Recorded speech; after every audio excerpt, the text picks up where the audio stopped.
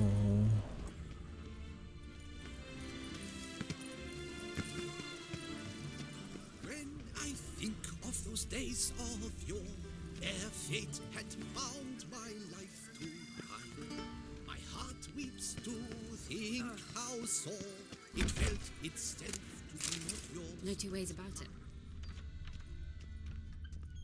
I'm but a poor little woman. Beg your pardon?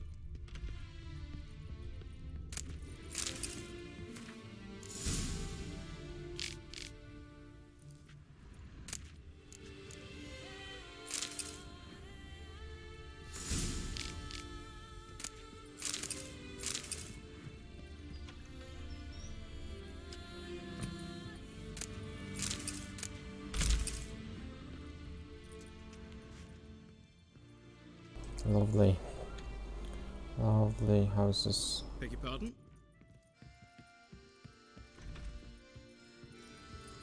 What's that you wanted?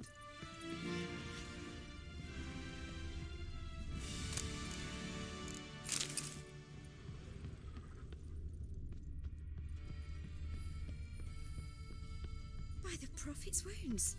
A witcher. Yep. I'm but a poor little woman. I'm a poor little woman.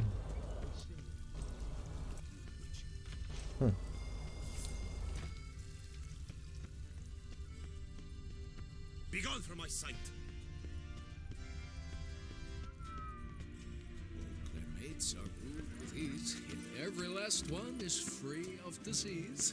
That witcher's as I recall, he slew a few beasts and stashed a pile of coin at Chanfinelli's.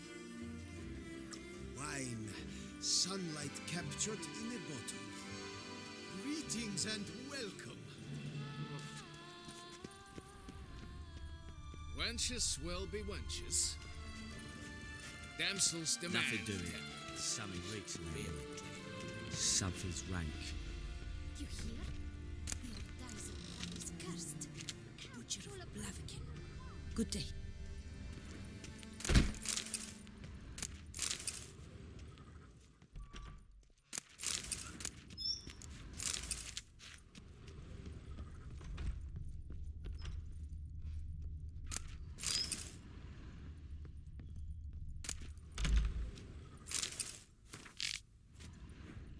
Yes? Yes? There's naught to be done about them. Hello.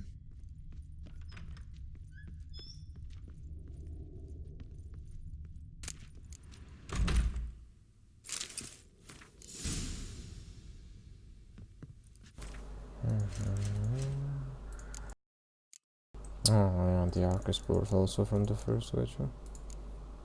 Giant, yeah, Centipede also. Necrophages, yeah, whites. This whites were like in none. Like not even in the first or the second Witcher. They're just like new. But I think they were in the books, but I can't remember. That could only mean trouble. Honestly. The Witcher's not nearly as nasty as like they it make him out to be. Lipio to keep you from hangovers too.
Saw some dead folk. I'm busy. Be off. could only mean trouble. Ah, the Witcher. Should have expected as much. Said the Baron. Bloody Baron. You best behave, Frey. You're in Beauclair, see?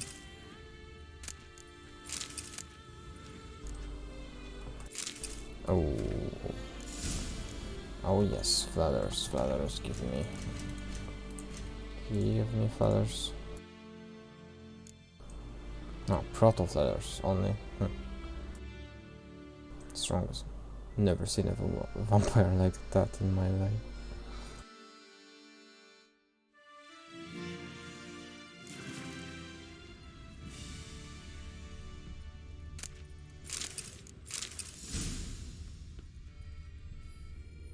You must loosen up, else you'll pop a cork.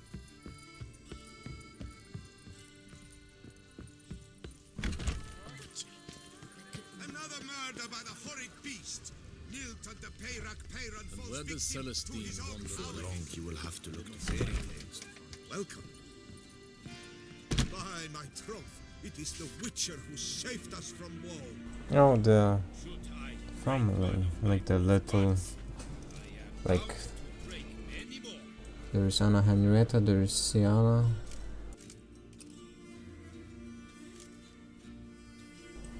Nice. Good deeds are always rewarded. Greetings, brave hero. I am Raphael de Serman, and I am the Ducal Camarlengo. I'm Geralt. So what is it you do here? I pay the knights errant. For what? Our knights wander the roads, protecting Toussaint from bandits and monsters. It is fitting and just that they be recompensed appropriately for these toils.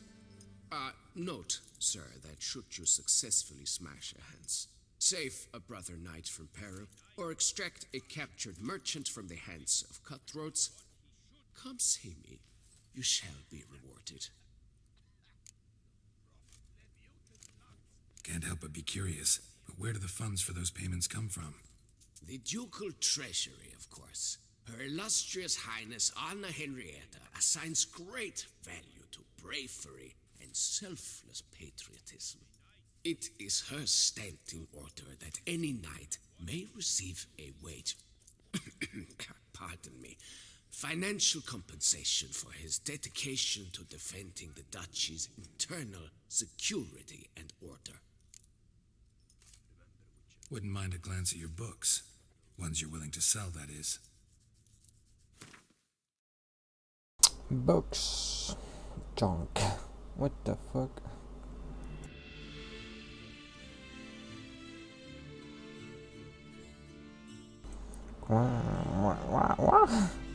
Okay, history, yeah. Guide, no. Guide, no. Guide Merkvit.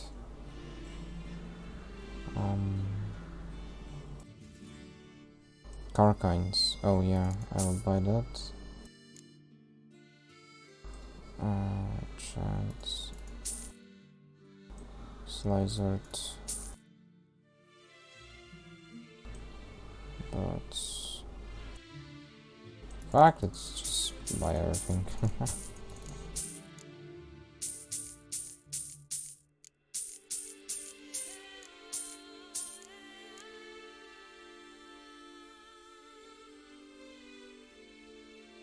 And let's sell some stuff actually. Wait. Quick sort item, no, wait, yeah. Okay, gold. I will leave gold alone because I will need it. We'll sell only stuff from the main game.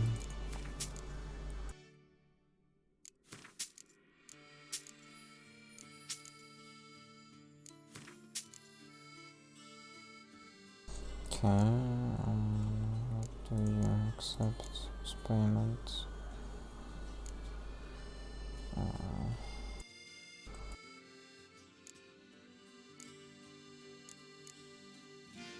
Okay.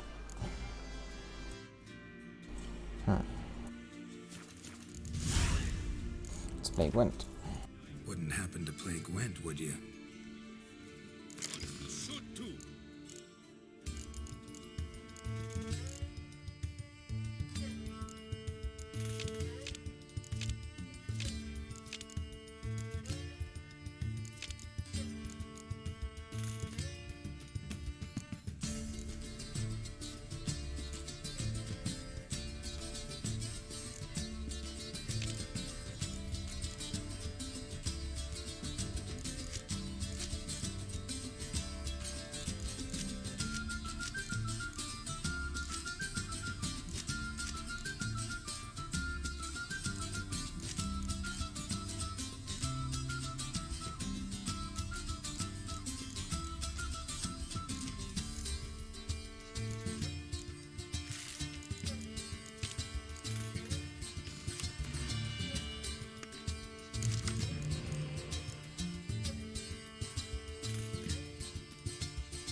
Past, okay.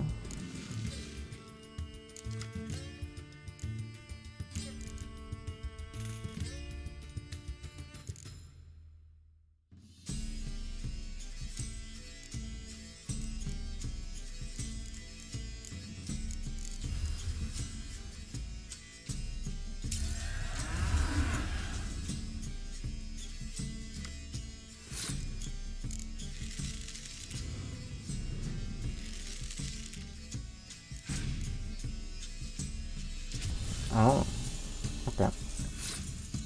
Don't have any medics, fortunately.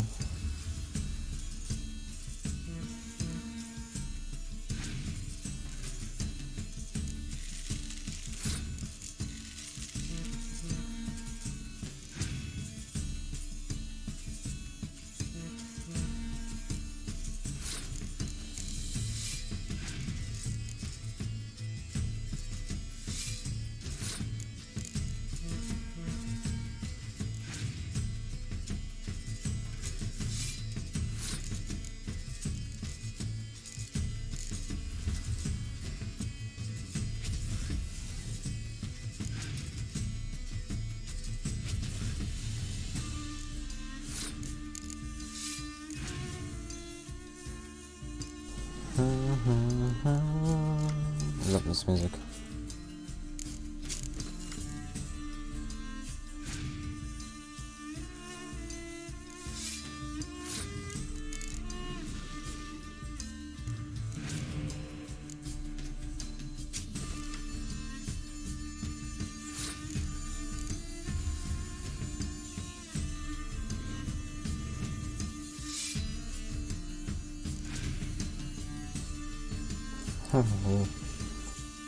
Skadan.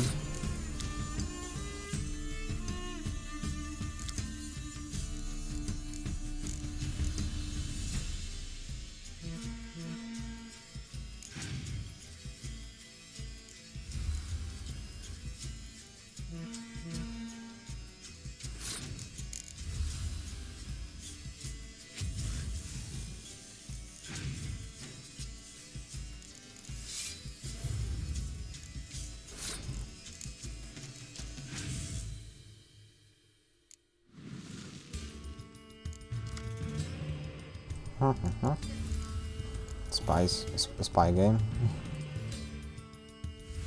Okay, then down the line that. Yeah.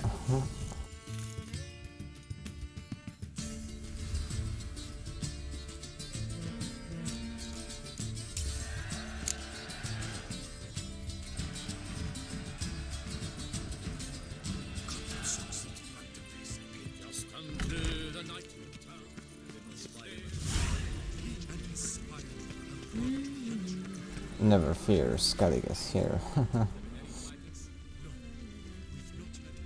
Okay, let's read those books I bought. Where are they? Here.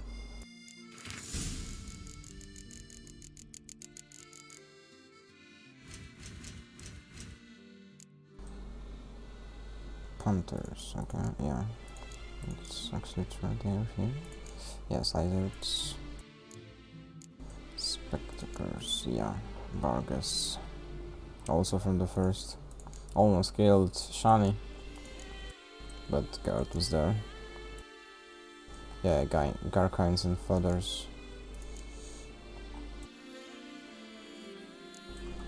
Very big vampires.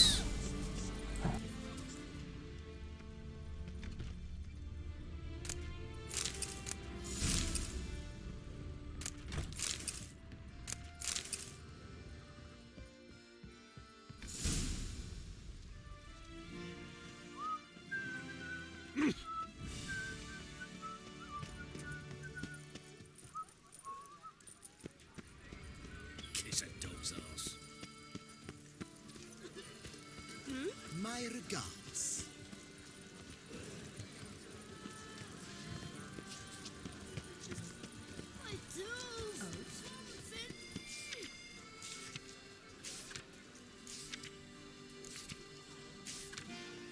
Lux Celavi. Might be worth looking into. Someone needs an escort. Not something I do often, but might be worth investigating. Nice tune.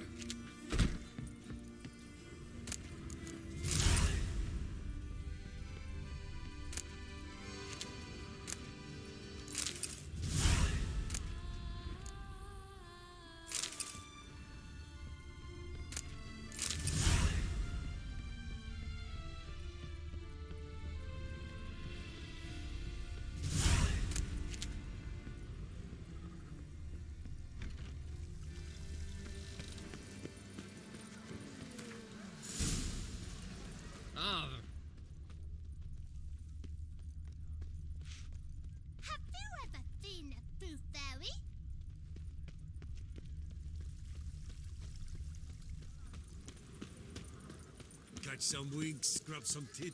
It's what life's all about, isn't it?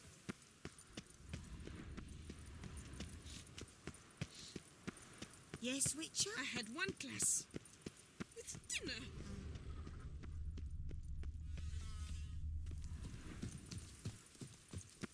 Go stick a carrot up your nose. Ah, Sir Witcher.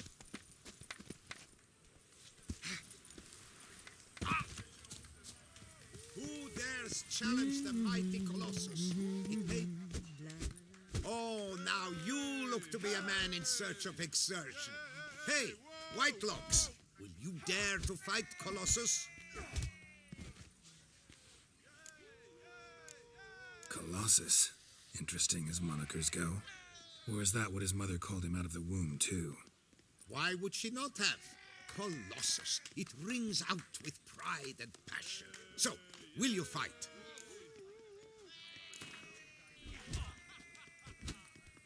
Fine. Let's fight.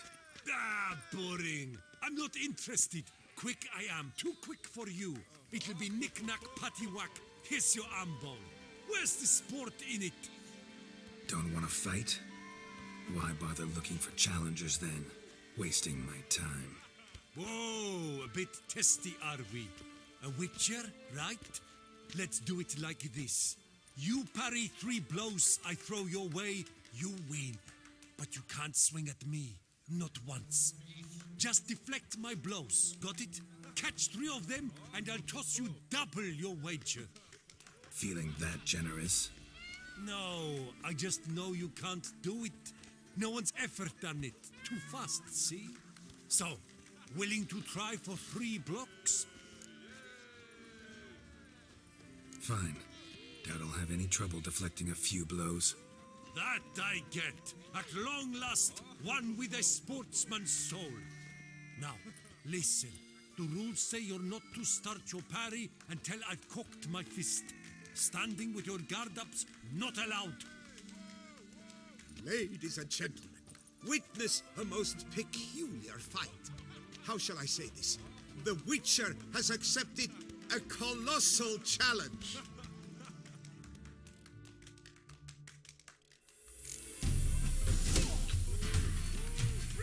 You old goose! Too quick for you, huh?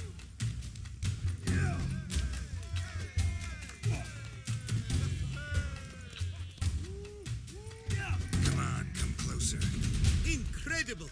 The Witcher has parried Colossus's blows. No one's ever managed that feat. Here's your due. Thanks. Now, to face the Maestro, all you've left are rambles with Mancomb and the knight known as Still Waters. Seek out the knight in the heart of Oatville, near Mountebank Alley, whereas Mancomb loiters about the docks south of that district.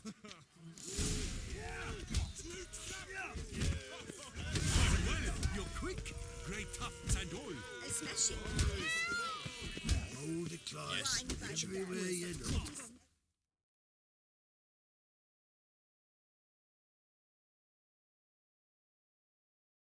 Look at that ghost. Lovely views. I don't know you. Greetings.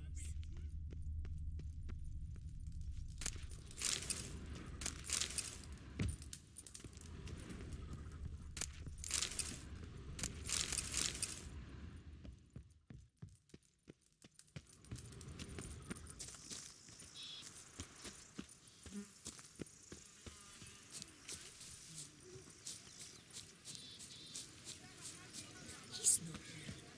That's the picture. Is it not evident I vow to fight the Hanses to the death? Mine or theirs? So?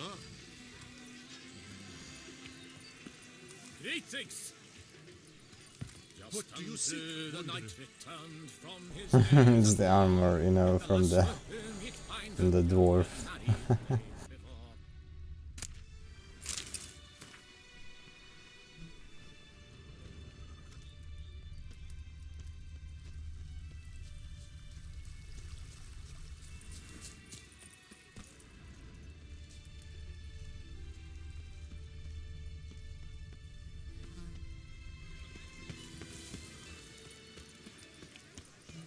You shan't find anything better in all Toussaint. Good day. Hello, Geralt! Slithering snails by the baskets and pails. Do not even dare! Wow. No touching! Okay. At your service, sir. Greetings. Dip a little of wine. Pass a glass, fast. What is it? Out my tooth! My father! Out my tooth! Lebioda's wounds. Geralt of Rivia. Lebioda's wounds. Geralt of Rivia.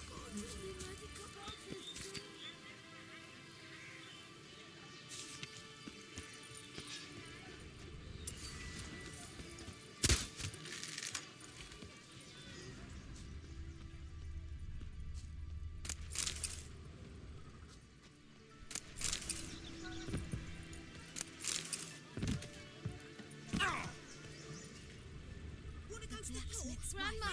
Grandma!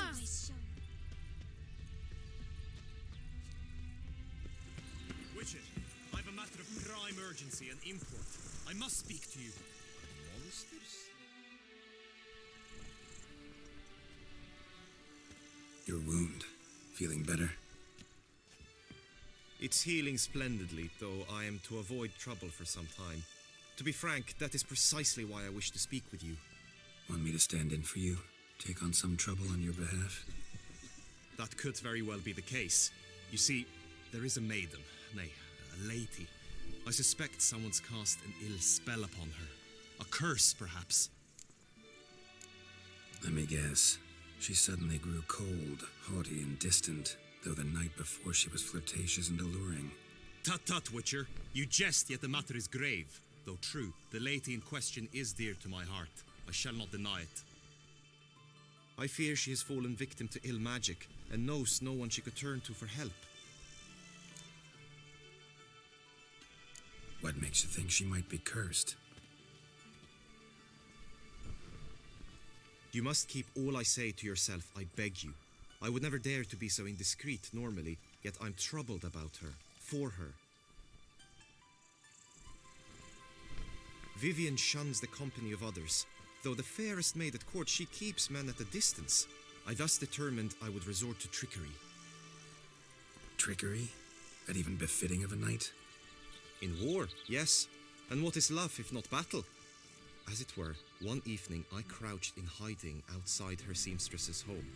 As Vivienne emerged from it, I too emerged, ever so gently but convincingly collided with her, then promptly offered to escort her home. She consented.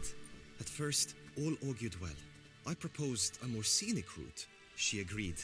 I made kindly forays into conversation, and she even began to respond as we neared the end of our route.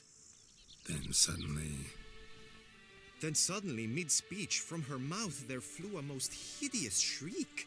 I stopped stone cold in my tracks while she turned red, then promptly ran off. I did not give chase that time. I attempted to approach her on several ensuing occasions, to learn what had happened, for I feared she had become entangled in some trouble. I noted that often, come night, she ventures into the woods, where I've seen her walk about a glade near a pool. I've striven on occasion to follow her, but lost track each time. It seemed then she'd melted into the air.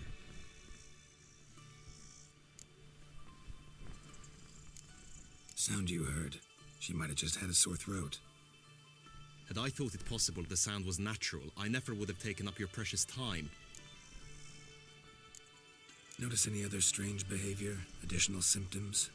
No, Vivienne's avoided me wholly since the first encounter. But folk gossip. What about? They say she's secretive, that no one ever sees her after dusk, that she's wont to suddenly disappear. Nothing unusual about any of that. Tell me more about Vivienne. Who is she? What's her story? She's Her Enlightened Highness's lady-in-waiting. Her mother was a lady-in-waiting, her father a knight. That is all I've learnt, for the Duchessa grows angry when asked about her. Vivienne spends her days within the palace walls. Yet we are in luck, for she has been named the tourney's patroness this year. Thus, each participant will be granted an audience with her. Got a problem then. See, I'm not a participant. I've devised a solution already. You shall take my place in the lists and thus gain the chance to speak to her. I was looking forward to winning the tourney, very much so. Yet for Vivienne, I am prepared to sacrifice anything. This tourney, how's it work exactly? It is the year's grandest and most important contest. Knights from all corners come to face off for the grand prize, and more importantly, for glory. A demanding test of knightly prowess in horsemanship, marksmanship and fencing. I qualified for the first time, had great hopes of winning. Yet... Yeah, I get it. Anything for Vivienne.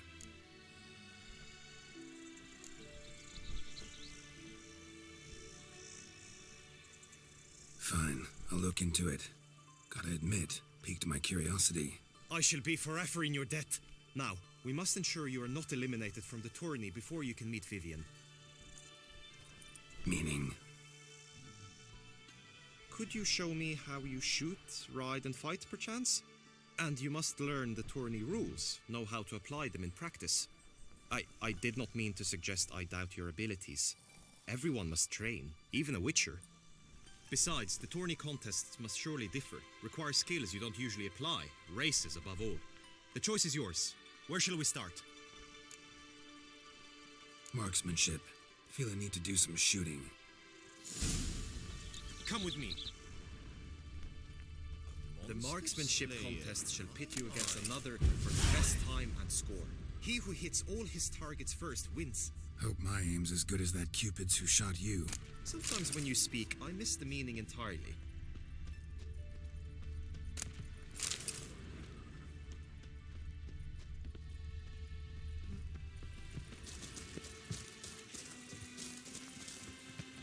Slithering snake by the neck. Never you worry. The air here is such that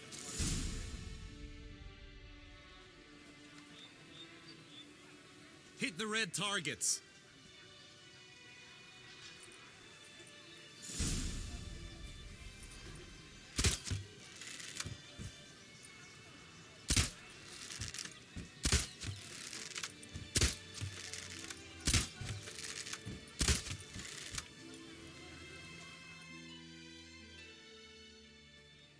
Once more.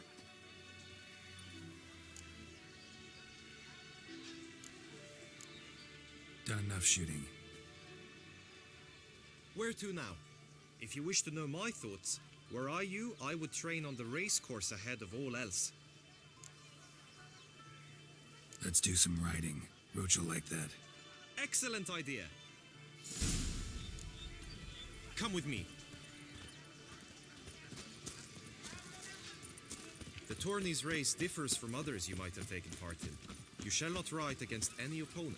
How's it a race at all, then? It's a race against time.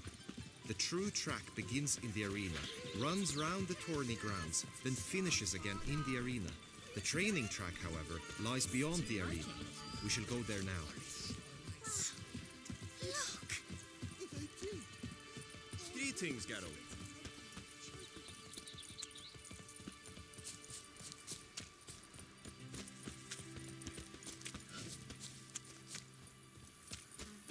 Good tidings?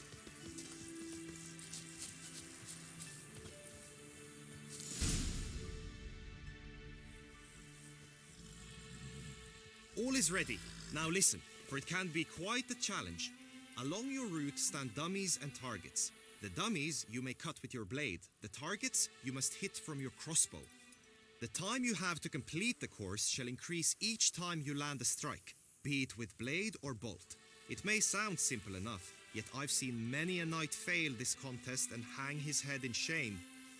During the race proper, judges throughout the course shall tally your points, for now you may ride unperturbed by those matters.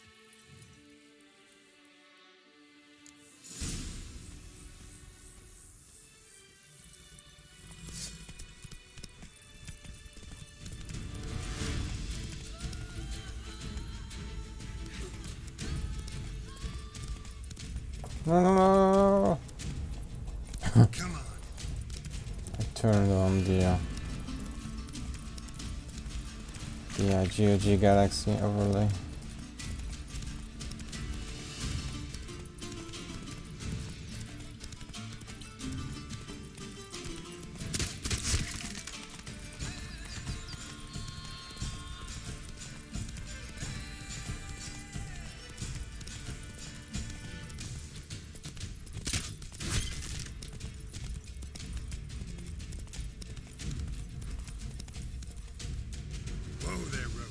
So, have you had enough, or do you wish to ride again? Had enough. Rather not wear my horse down before the real race. Where to now? Be nice to swing, do some footwork, work up a sweat. Very well. We shall practice infantry combat, one-on-one. Each knight opts for his own method. Rainfarn, for instance, fights halberd in hand. Come with me. You will team with other knights to fight. The clash simulates a true skirmish during battle. Come the end, you shall fight a duel. It will determine your place on the podium. I always liked the duels the best, but now I can think only of my Vivian. In the end, it is good you will replace me. I sense I will simply be distracted this time. Surely on an empty stomach. Who do my eyes spy from Boars? Where have your journeys taken you last? Hail, Tassie. You must know. Stand at the center of the training ground. A knight will approach and challenge you. Witcher. It is right and fitting, Witcher, that the Duchessa summoned. I can fight.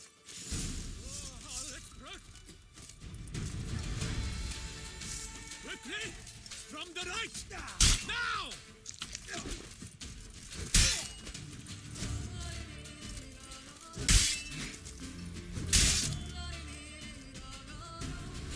I expected you to do well, but not that well.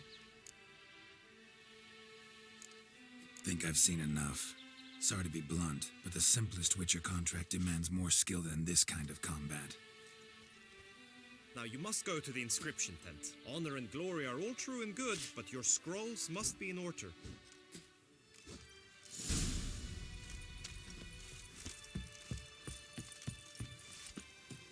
What is this? Scared case How of fares your dozos. head? Do you seek someone? You seek someone.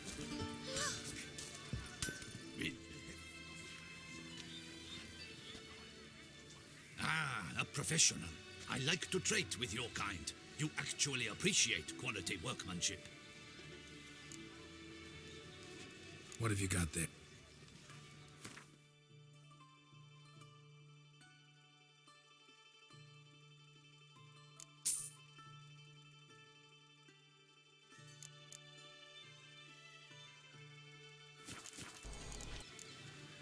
So long.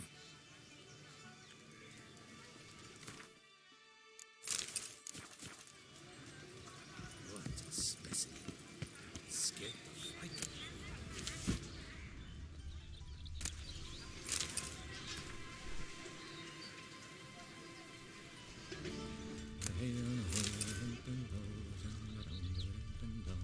Fork. Does the word mean anything to you? Welcome. There's more to it in these nights. My word is Pretentious, rather handsome. What is it?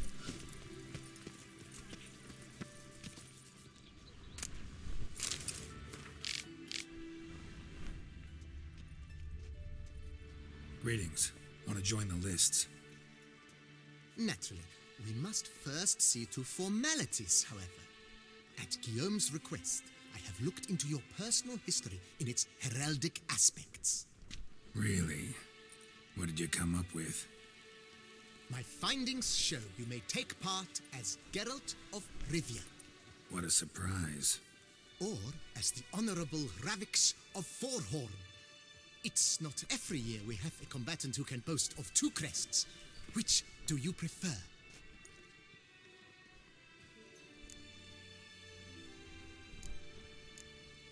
Kinda curious what you could have learned about Geralt of Rivia. In the year 1267, a certain Geralt, a member of the Witches' Guild, was knighted by Queen Meve and dubbed Geralt of Rivia. This was in honor of his distinguished service at the Battle of the Bridge, said structure spanning the Yaruga. But I wager you know of which battle I speak. Yeah, those were the days. Kahir and I led a fistful of Nordlings against an entire Nilfgaardian battalion. Won that battle just because we absolutely had to cross the river. Ravix of Forhorn? How'd you manage to dig that up? Here in Toussaint, we treat heraldry very seriously. One visit to the Ducal Archives. That is all I needed to acquire the necessary information. Ravix of Forhorn was the name under which you attended a feast honoring Princess Pavetta, daughter of Queen Calanthe of Sintra, on the occasion of her 15th birthday. That's actually right.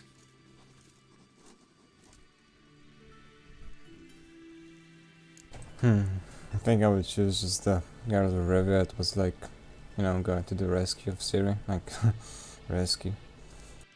Just going to find her after the Aretuza story.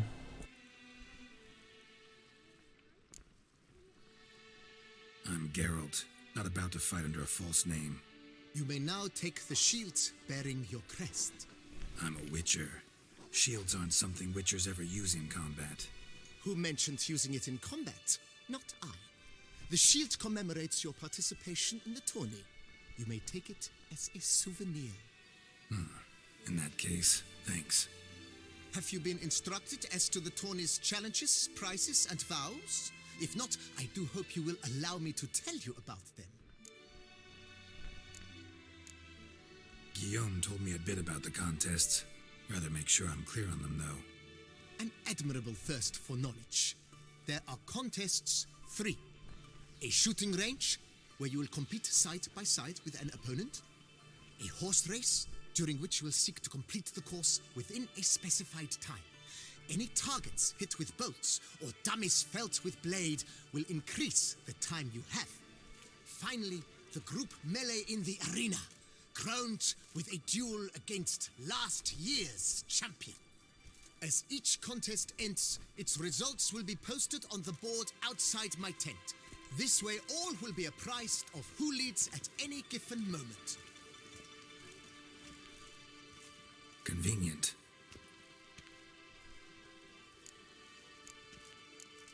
Gonna come right out with it. I'm a sucker for prizes. The winner of each contest shall receive a trophy.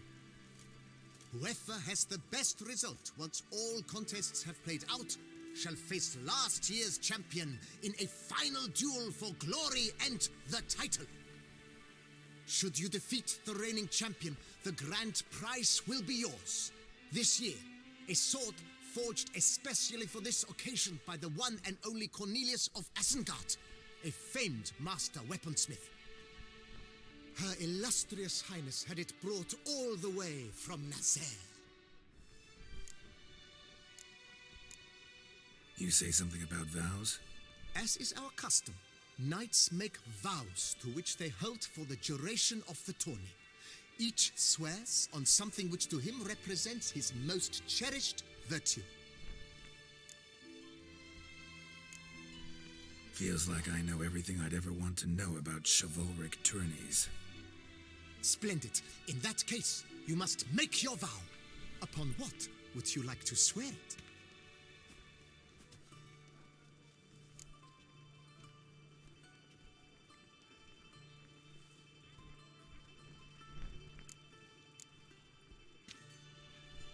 I vow on the love of my lady, Yennefer of Vengerberg, to respect the chivalric virtues. May the gods succor you in your endeavors to overcome. Sign here, please, then fill out these forms. That is all I need from you. Now, as arranged by Guillaume, you shall be fitted with appropriate armor for the tourney. Shiny. You have also been assigned a tent for the tourney's duration. It stands near the arena. Good luck.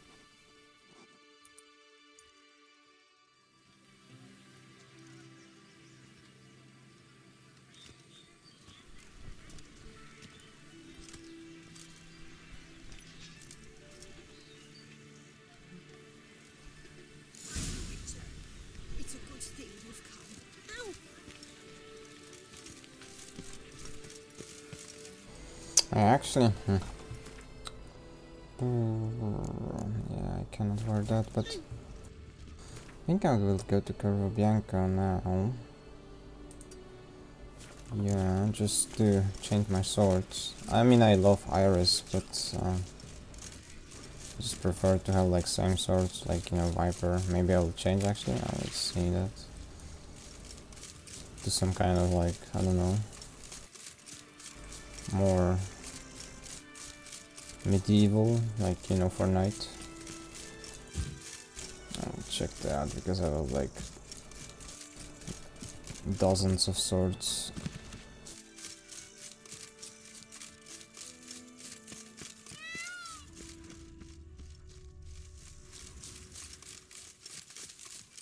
Peacock.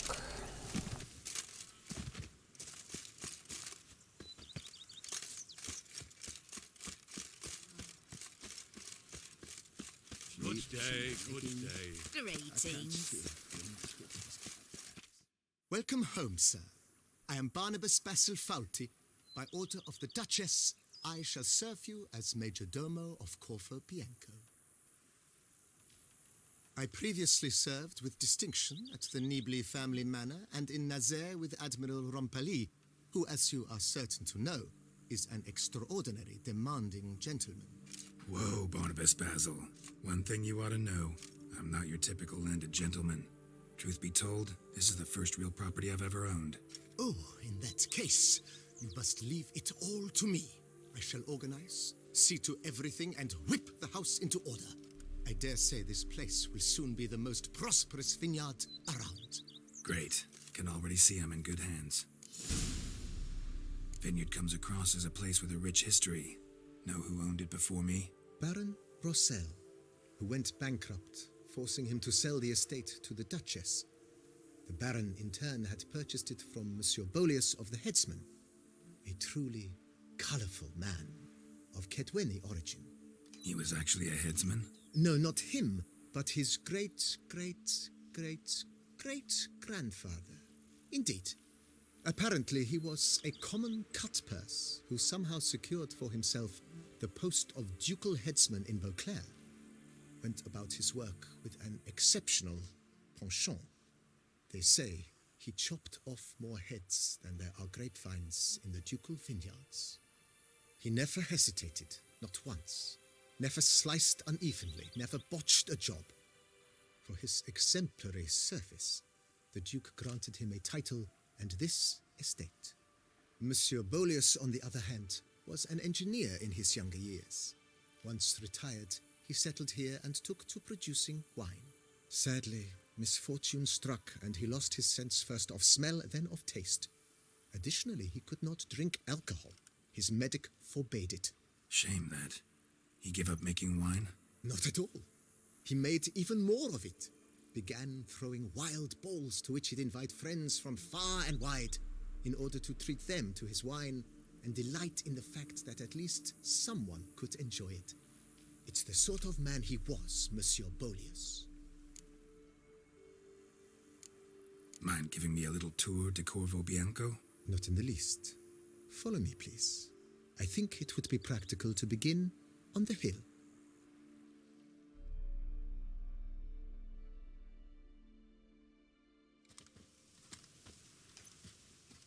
Behold, sir, your estate in all its splendor.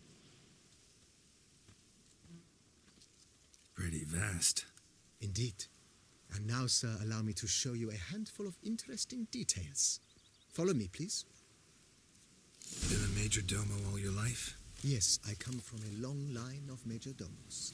My father was a major domo, as was my grandfather before him, as was my great aunt. In fact, she was the one to start the tradition. Great aunt? A hard woman. It is said that already as a child, she knew where she was going and went there. When she arrived in Beauclair, she signed on as a chambermaid at one of the vineyards, then slowly worked her way up to major domo. She dragged the rest of the family up the same path.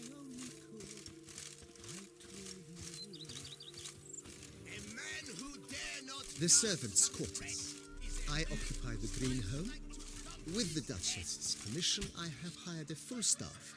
Their salaries to be paid from the ducal treasury. Nice of her. Not the most sightly part of the estate, I admit. But I think it's worthwhile for you as master of the domain to know where the help stays.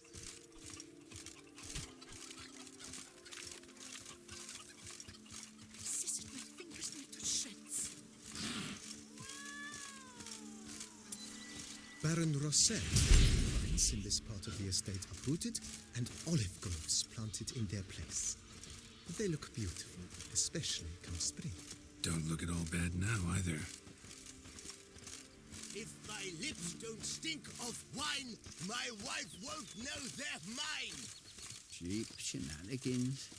I can't see a thing through these cataracts. Down below lies your vineyard, where we grow a strain of Carfanere, one of the world's oldest. Aged in oak barrels, it provides for an exquisite wine with distinct blackberry, wild cherry, plum, and cinnamon notes. Marvelous. Have to try it one of these days.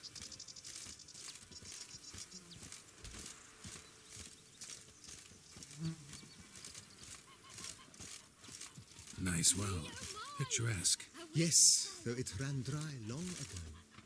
During the raucous feasts Master Bolius held, he would order it filled with wine. There's a tale about a guest attending a Bolius ball for the first time and thus unaware of the custom. He had suffered great heartburn and had decided to end his life by jumping into the well. The festivities were coming to a close, and the well was nearly empty when the suicidal guest finally jumped. Instead of killing himself, he merely broke his legs. To numb the pain, he drank the wine. Drank himself to death? Not at all. When found the next day, he had concluded he'd witnessed twin miracles. The water had been changed into wine, and he had survived. He retired to a monastery in the Dragon Mountains and began preaching the wisdoms of Lebioda.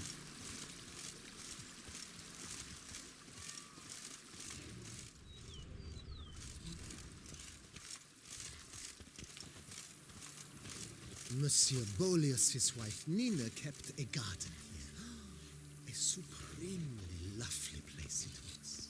Bit neglected now. I agree.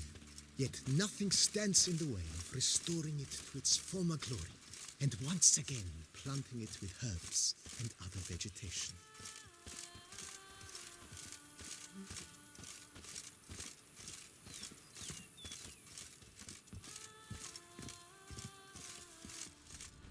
Madame Nina planted diminutive, delicate flowers and herbs here. One might say their aroma still hangs in the air. You're quite the romantic, Barnabas Basil.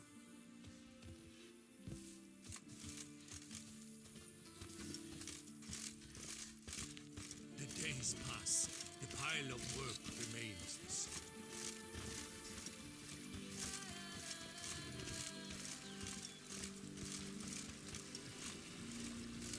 Follow me, please.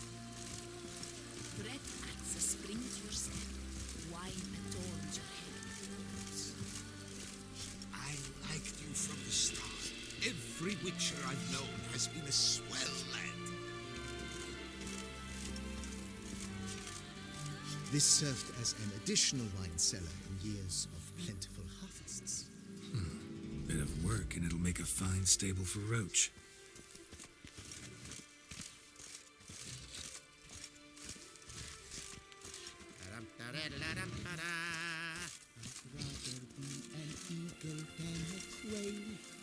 Yes, I should. The cellars, voila. During Monsieur Bolis's time, wine was kept here, but Baron Rossel used it to store olive oil as well. I took the liberty of cleaning up the mess, which I made while fighting the Bruxa. Thanks, Barnabas Basil. Appreciate it. While some Witcher guards the common folk.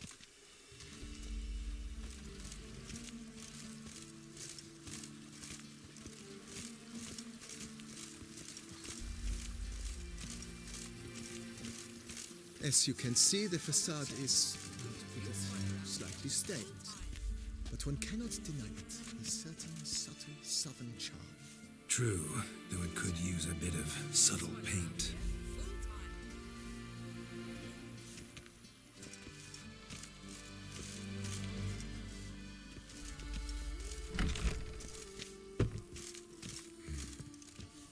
And welcome inside. On the left is the master bedroom. On the right, the dining hall and kitchen. Upstairs, you shall find the guest room, currently used for storage. Not a bad idea. At the moment, the house is only minimally furnished. Yet I believe we will, together, devise some innovative arrangements. A few paintings, for instance, would breathe new life into the abode immediately. With that, sir, you've seen the full lay of the land. Corvo Bianco is a beautiful estate. One must admit, time has taken its toll. Forgive me for being forward, but if you were to choose to invest a small sum towards its beautification, consider me at your service on the matter. Think I'll take you up on that. Be sure to come and see you if I decide to do any remodeling. Mentioned the place could stand to be spruced up. Almost decidedly, sir. The question is where you would like to begin this rejuvenation. Been thinking about the outer walls. Maybe a fresh coat of paint or some patching. If I might dare to make a suggestion, why not start with a general renovation? I once oversaw such work at Admiral Rompelli's summer residence. The effects were simply breathtaking. Not only did the residence positively sparkle afterwards, but we also made room to display the Admiral's armor and weapons, of which he was a passionate collector. It's in your hands then. Make the place shine. I shall get to work immediately. Within a day's passing, I shall have sent for the crew which rebuffed the Admiral's residence. They are the finest specialists around. Highly skilled at what they do, it shall not take them too long, I wager. 2 days after they begin, your eyes will behold your residence in its refurbished, rejuvenated, beautified state.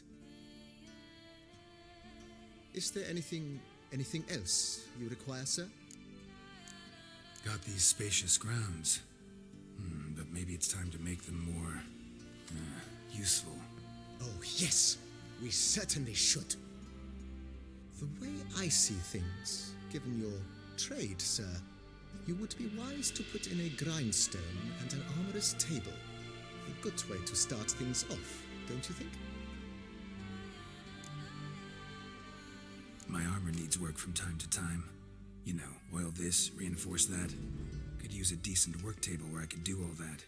Admiral Rompelli once hired a specialist who made the finest armorer's tables this side of the Yaruga. I will contact him at once.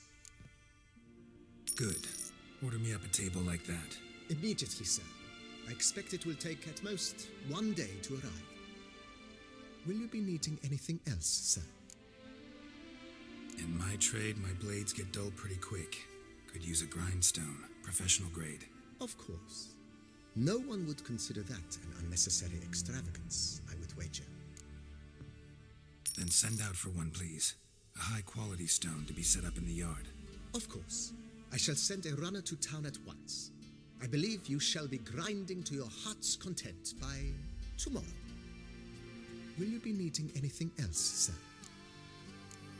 Know what? Changed my mind. Not in the mood to talk about redecoration today. But I wanted to ask you something else. I shall be glad to answer. Thanks. Gotta get back to my business now. See you soon.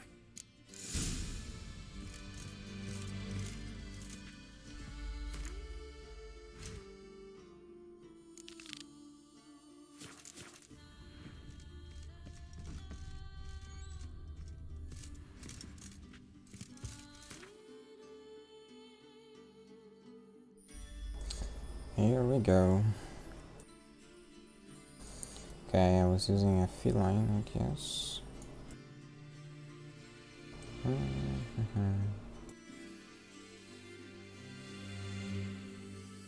Yep, that's my stash. Plenty of skins and glyphs and yeah, mementos. Alright, but to that topic, steel swords, right?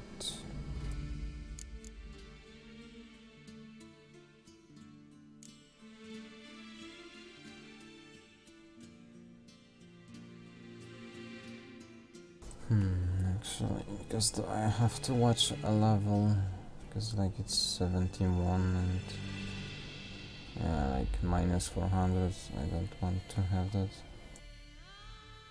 Sorry.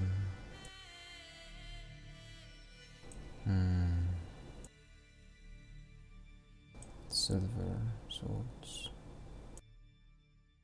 Negotiator. This look cool. Telatic. Okay, let's steel. 57. 65, 64 kveher. Dolblatan.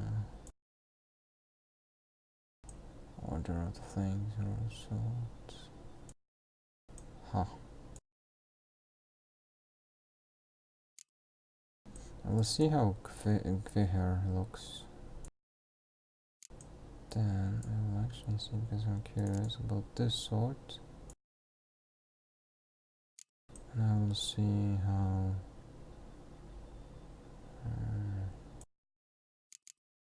No, not this word. Yeah, it will be like, I just hate that, but yeah. It's just a side effect of like having so much stuff in your stash. Sarim. So 48, 65, why not? And no, it's like quite low. Okay, let's see.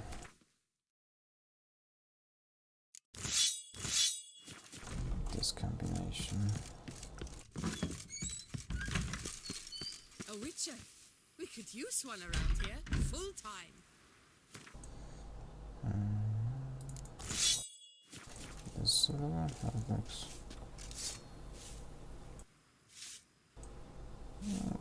Quite interesting.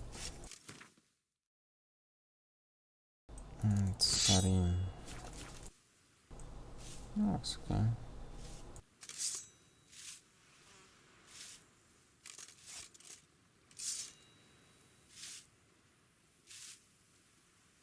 Okay, yeah, but I think I will go back to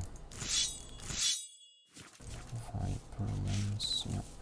A witcher.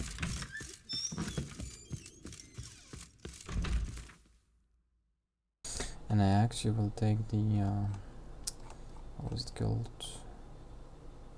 Yeah, this one. Bonus gold. That'll be helpful. For fuck's sake, really.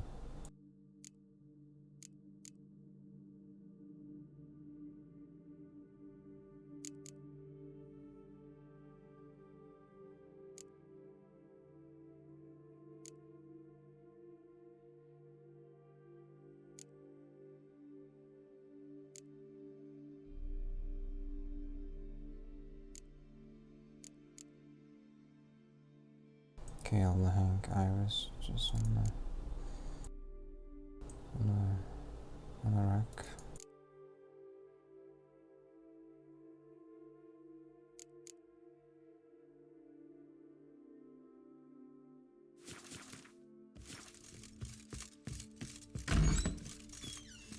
Hope it won't disappear.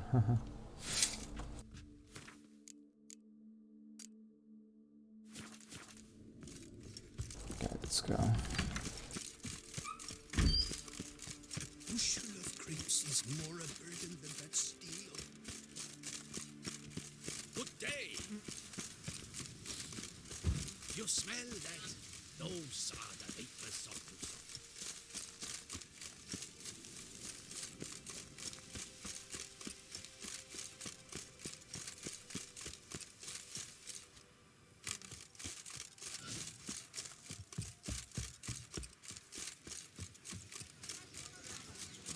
Take good care of yourself.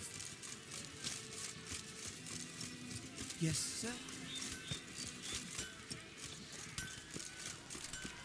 He's not.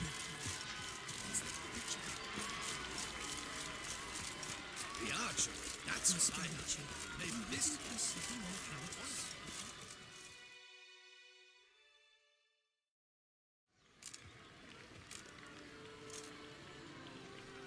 Geralt, well, I'll be. Have you decided to turn knight errant? All jesting aside, here on a job. You in the 22? Am I? Ha! I shall square off against Renfan of Atre. I saw him just moments ago, a nervous wreck, stuffing his nose with fish steak, no less, as if that would aid his determination. Guessing that's against the rules.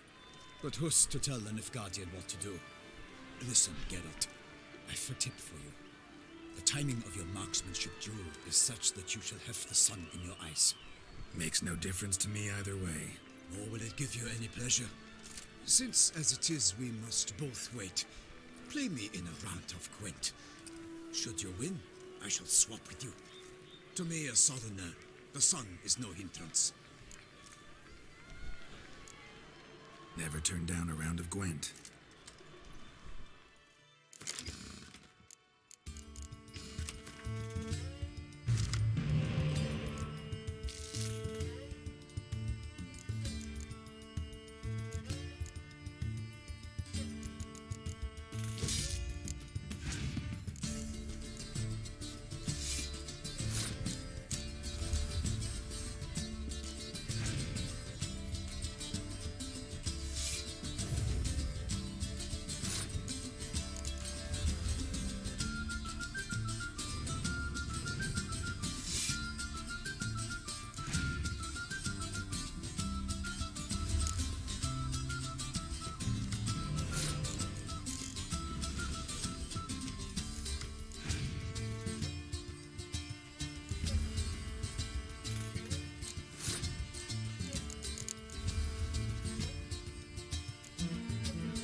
If I will put Seer, she will destroy this, so I'm stuck.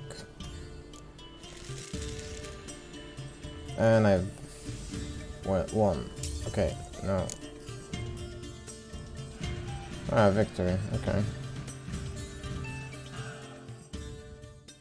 I congratulate you. We shall swap as agreed. We've passed the time rather nicely. Lady Vivian should appear forthwith. I'm off to face my first challenge. Good luck.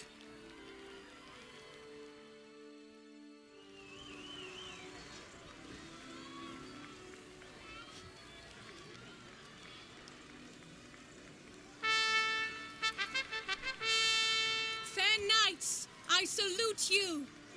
The honor and duty of tourney patron have fallen to me this year. Fight honorably, so that I may bestow upon one of your number the tourney's grand prize. You have sworn your vows. You have readied body and soul. The time has come to test them.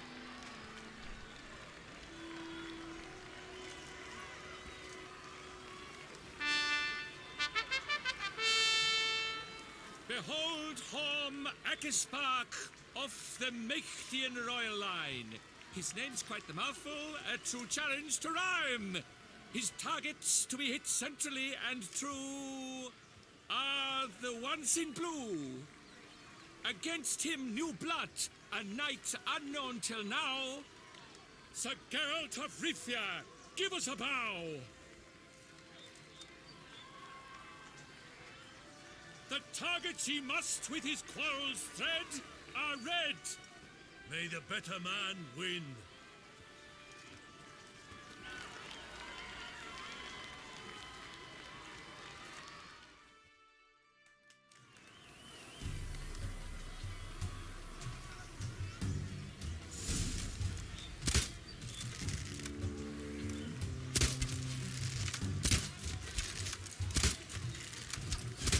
Like a lover closely grasping but one fair teat, girls half strewn with joyous victory and bit.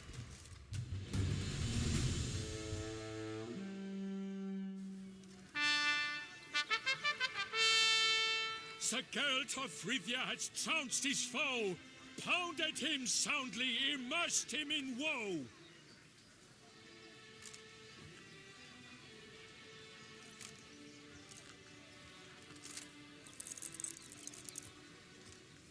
Your prize, sir. A crossbow adorned with your crest. I congratulate you. Thank you, my lady.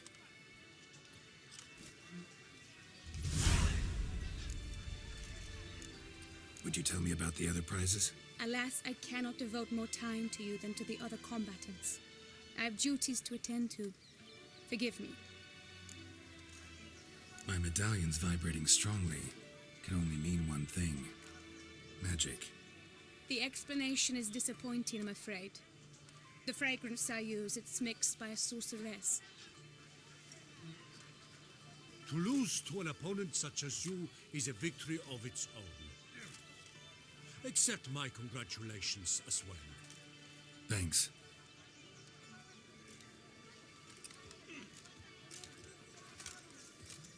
Good work! In the interim, I managed to determine which tent Lady Vivian occupies. Perhaps you could find a clue within it. You're right. Vivian's cursed in some way. Sensed it when she opened the tourney. In that case, we've no time to lose. Let us go. Yeah, let's go now.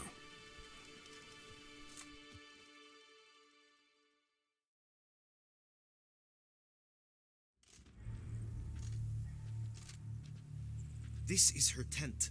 You must look inside. Search it. I shall hoot like an owl should someone approach. Claw marks, that's clear. Not sure what beast left them, just that it's big. Jar of concealing ointment. Powerful magic at work here. Within thy locks. Thy lips are like a thread of scarlet. Thy two breasts are like...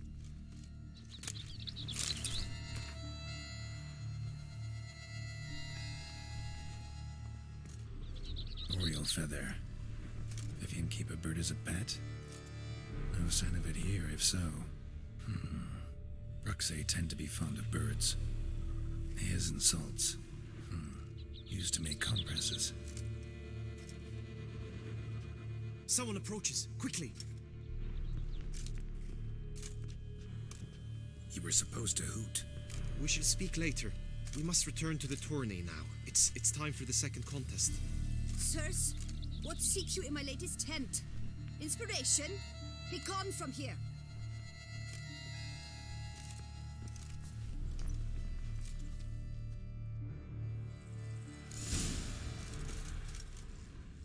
Why were you in there? Tourney business. Nothing of import. How fares your health, sir?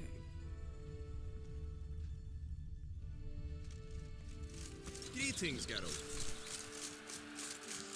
The flower of chivalry. Strapping lads. My deepest regards. Right, Dotex! Dragon's eyes on a stick! Come and get it! Fresh and wholesome. Is the drink you seek?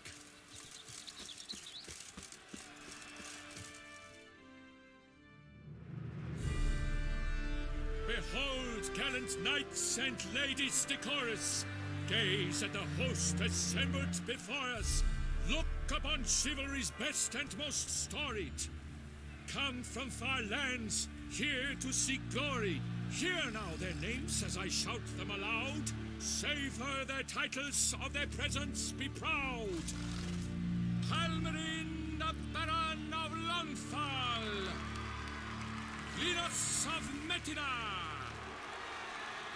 Rainfarn of Atra! Horm Akaspar of Mecht!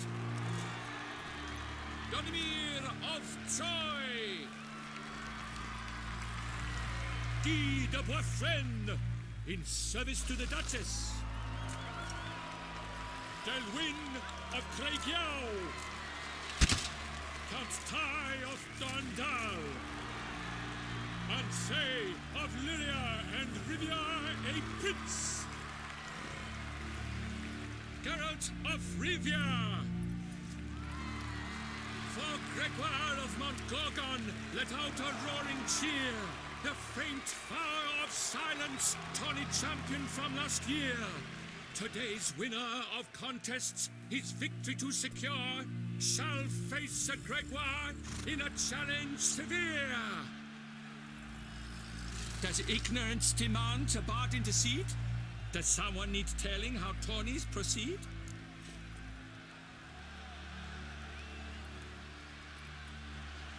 How dare you enter a tourney for nobly born knights? Your knighthood came through the grace of my mother Meve, Queen of Lyria and Rivia, whom you treacherously deserted mere days later. Your presence here is an offense to my honor. And yours is an offense to my eyes. If you're done, step aside, Prince. The tourney's protector, the mate Vivian. Her beauty entrances both beasts and men. My heart's greetings, dear knights. May my grace guide you and show you the path of honor, valor, and glory. Accept my wishes of good fortune, sir, and devote all your strength to the tourney, and only it.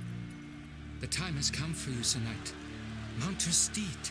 Swift be your flight. Ladies and gentlemen of lineage illustrious, soon steeds shall swarm like ants most industrious. To beat time's passage they'll ride like the gale. What a sight to behold, what a lark, what a tale!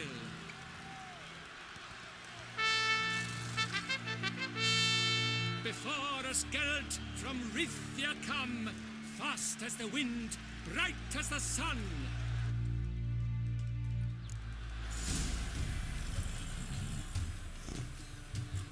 And he's up! We the thunderous roar, hoofs pound the ground. No legion of drummers could make such a sound.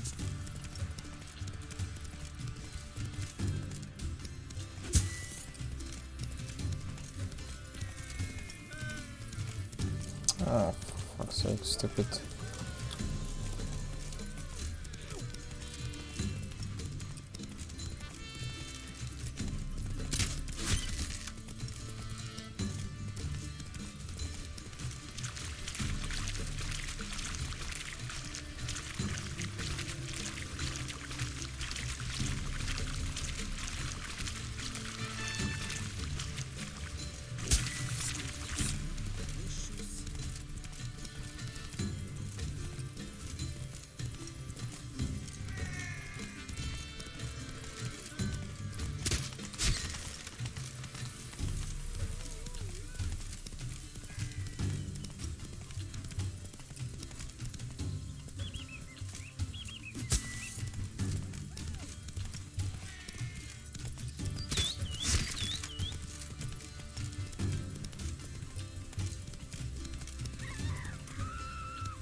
Will he last, endure, and keep pace? Hey there.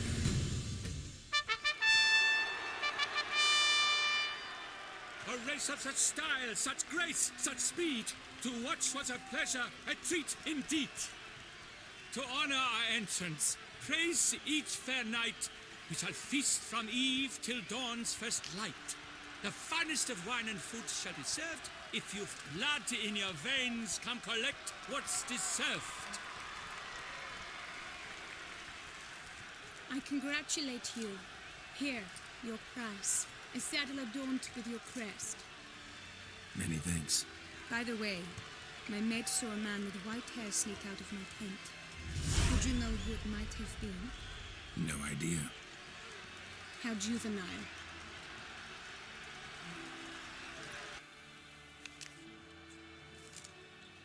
Congratulations on your win. In stellar style, no less. Ah, I no longer regret I was not able to participate. Almost. We must drink to this.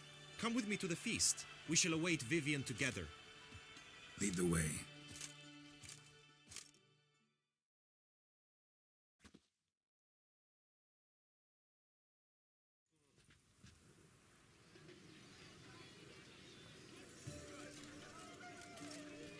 So, any thoughts on Vivian? Her beauty's striking. That is not what I ask. Still too early to say anything I'd be willing to stand behind. Managed to figure one thing out. She uses powerful magic, masking illusions. Do you mean to say she might in truth look different than she seems? Only guessing right now. Found some clues. Got me wondering if your beloved Vivian's not a Bruxa. A Bruxa?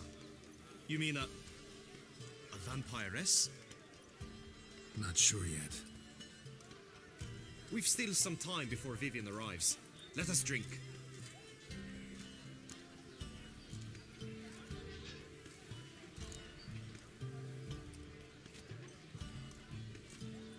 To Vivian, may you find the means to aid her. To Vivian.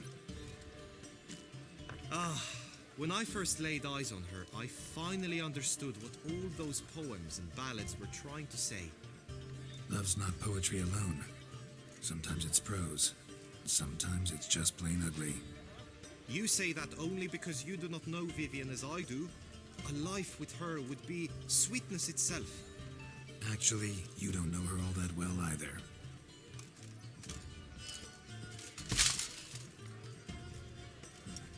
Her presence at this tourney is an affront to my honor. I demand satisfaction. Head to the nearest brothel, then. Coward. Mounted combat in the main arena. I challenge you. Since you insist, I'm all yours. You shall bitterly regret deserting my mother's army once I'm done with you.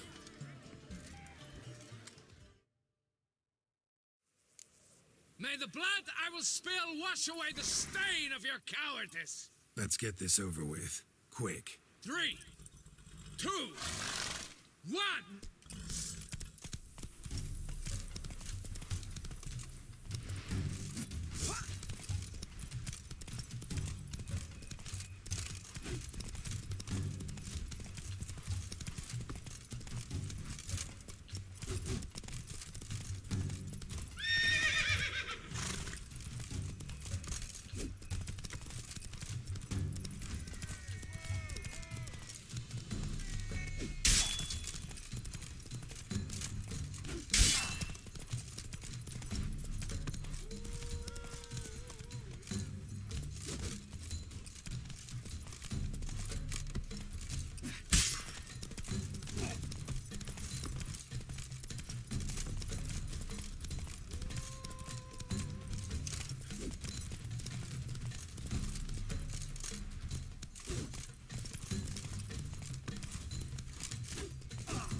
For reasons unknown except to them, the gods have chosen to punish me with defeat. but do not think your cowardice will be forgotten. Damn it, you still going on about that? Need to clear this up once and for all. Had to abandon your mother's camp back then because someone else needed my help, badly. Couldn't refuse them. Didn't want to, in fact. You mean to say you had a secret mission, set off to accomplish it, having vowed to tell no one of its nature, until you did? Something like that, minus the vow. And, I'd still rather not divulge the nature of my secret mission. Can you accept that as justification? In agreeing to duel, you proved yourself a true knight. Thus, I accept your word as that of a man of honor. Glad to hear it. Now I got work to do.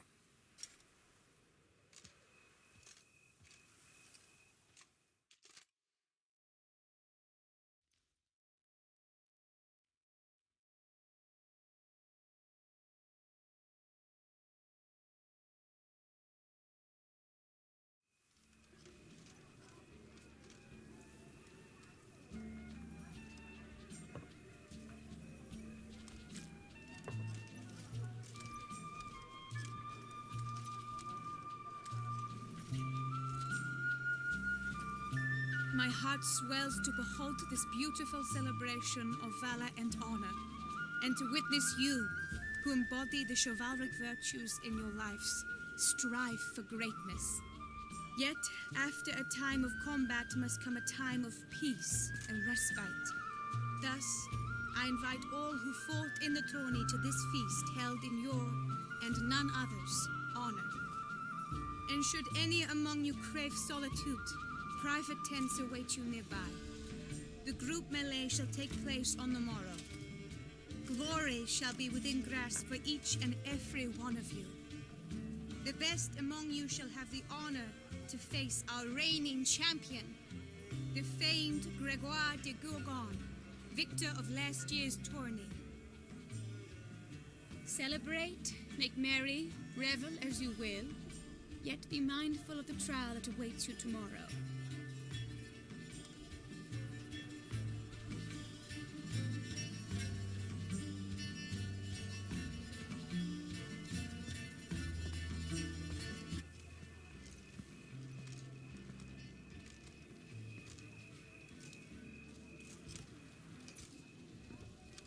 Follow her. We shall meet in your tent before your last contest. You must help her.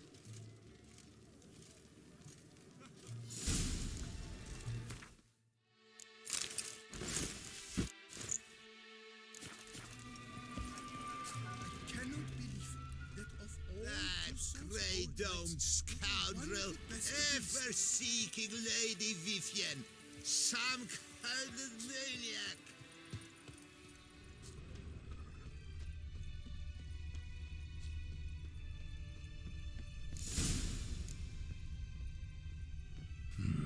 Strange. Was sure I'd find her here. Vanished. Melted into thin air. And that bird. She a Bruxa? Flew off. Worth going after.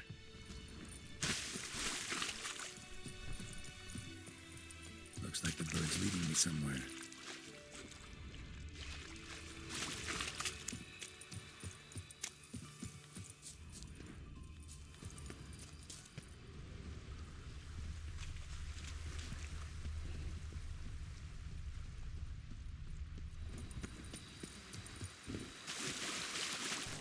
Okay, I will need a beast oil, definitely, and...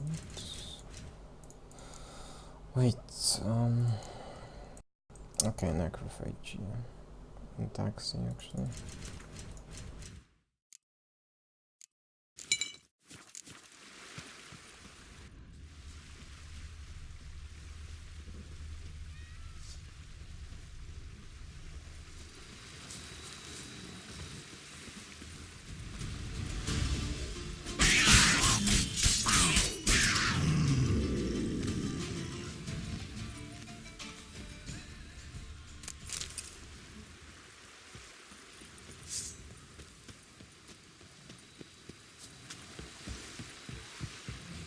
Come on.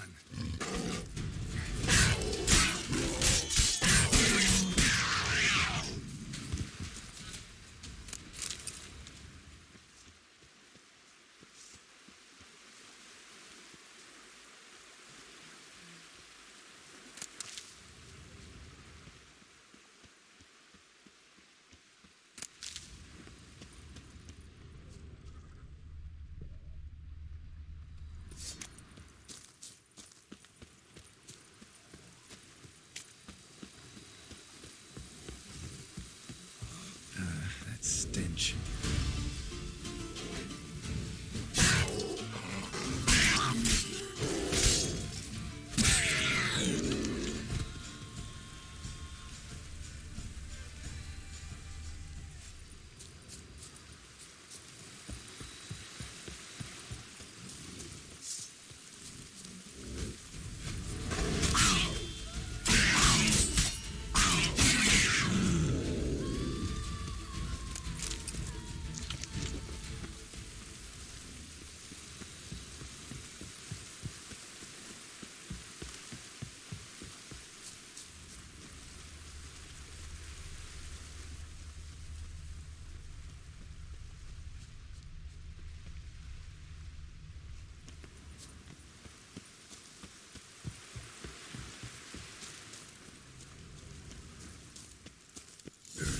Over the hill.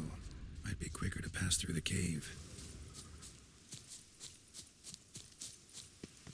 Where is the entrance to the cave? Because I can't remember. It was... oh yeah.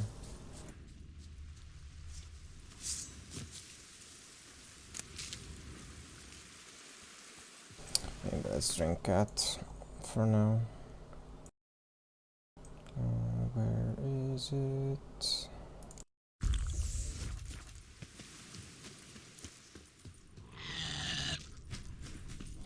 That's the white.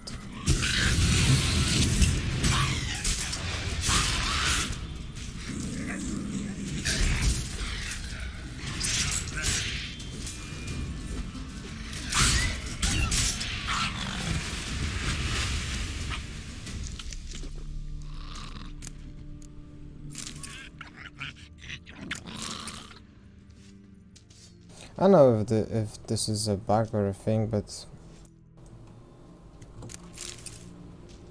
I was deep killing sounds. I mean, hearing whites after it's, you know, it's been killed.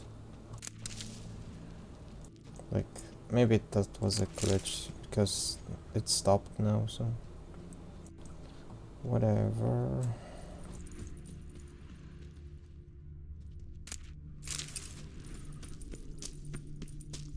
Yeah, or not. It's a thing, I guess. I don't know. Or a bug. Okay, maybe that's wait, honey.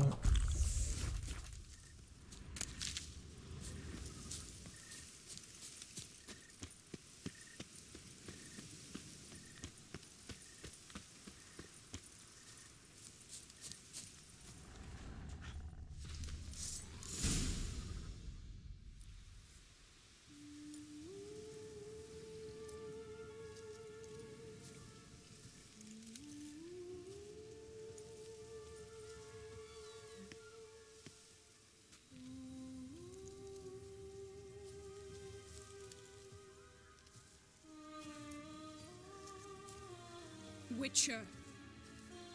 Lady Vivienne? Counted on me getting lost. I did. I thought you no different from the knights.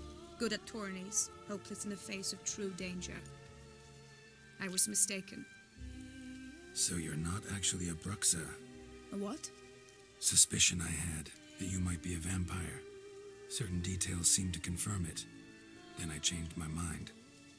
Anyway, unimportant. Hear you come to this clearing often. This is where it all began. And as I was not able to evade you, save myself from you, then I want it done here. In this very spot. With no witnesses. Want what done? Why, you are a witcher. You were hired to kill me, were you not? Then do so, now. And do it quickly, I beg you. I shan't resist. Witchers only hunt monsters. And even then, not all. You're no monster. Then what am I to your eyes?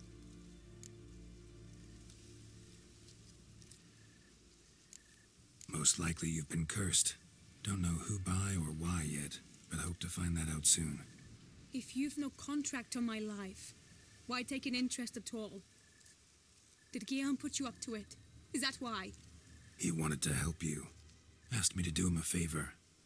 Frankly, if I can do something for you, I'll do it, willingly. Why should I trust you? 'Cause the Duchess trusts me? 'Cause I'm a freak, too? 'Cause cases like yours are my bread and butter.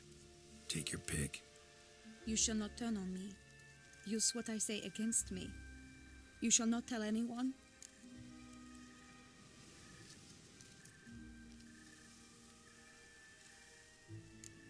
Can't promise anything till I hear what you have to say.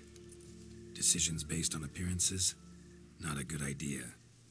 Regretted making those too often in the past. So be it. I shall tell you what my mama once told me.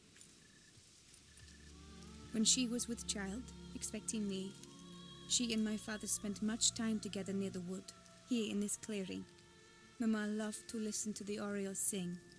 She would stroke her belly and say, "My daughter should be as beautiful as that bird. Such is my wish." But a creature dwelt in the wood who envied my parents their happiness. One day it appeared before them to say the whole wood belonged to it, and they had dared to delight in something that was not theirs. It demanded payment, and when my parents said that they had nothing, it claimed their unborn daughter as its own. Parents ever describe the creature? They called it a nymph born of the deep woods, with no mother or father. But I was too young, too distraught by the curse's onset to ask after details. What happened after that? Nothing at first. I came into the world a perfectly normal child, and my parents forgot that day's events. But 15 summers into my life, the curse began to show. Initially only when the moon was full. But now it's advanced so that even in daytime I must use magic ointment to mask its symptoms, to look normal. Thus I thought someone had discovered my secret, then hired you to kill me. In fact, I was resigned to death in coming here. Perhaps death would be preferable to my complete and permanent transformation. For I fear that is what lies in store. Ointment you use includes a potent magic ingredient. You don't have the immunity mages have. Use heavy doses, or normal doses too long, and it could be dangerous to you. I sensed this. The very reason I knew I would have to give it up in the end, and bid my human form a final farewell. The curse, it could be reversible. Once ran into a baron transformed into a cormorant, ostensibly for good. Managed to cure him completely. And you truly think you could do something like this for me? Can't guarantee a thing. Tough case, yours. You were cursed before birth. That alone complicates things. Also, you claim the curse is increasing its hold. Symptoms are progressing. Could try transferring the curse onto someone else. What? Out of the question. I shall not allow it to ruin an innocent's life. Is this the only method you know? Only one that's completely safe. So there is another. Pretty quick to reject help. Why is that? The curse once transferred would probably have a weaker hold on the new host. Lots weaker. I do not even wish to hear of it. All right, there is another. Ancient ritual. We'd need an Oriole egg. Should release the curse's grip permanently. Gotta warn you, though. Could have serious consequences. Consequences? What kind? Curse was cast before you came into this world. Ritual involved transferring it to an as-yet unhatched chick. You'd be free. Thing is, you could be left with the average lifespan of an Oriole. 7 years. I understand. Alas, every rose has its thorn, and there are no happy endings. Yet, truth be told, I never thought I would get one. I came here prepared to die, yet you wish to give me 7 years of life. Real life, free life. This is no dilemma. I agree. wholeheartedly. I see why. I understand. Don't have to decide just yet. Think it through. I will. They must miss me at the Tawny grounds by now. Shall we return? Let's. But are you gonna... Yes. I cannot appear there all in feathers. Pardon me for a moment.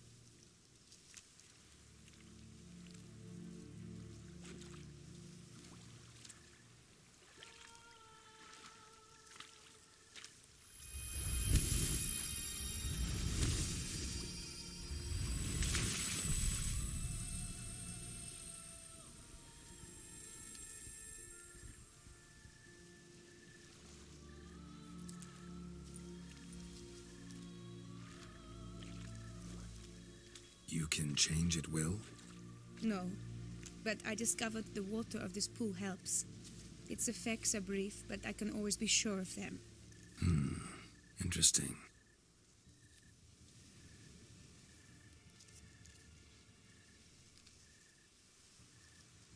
Come.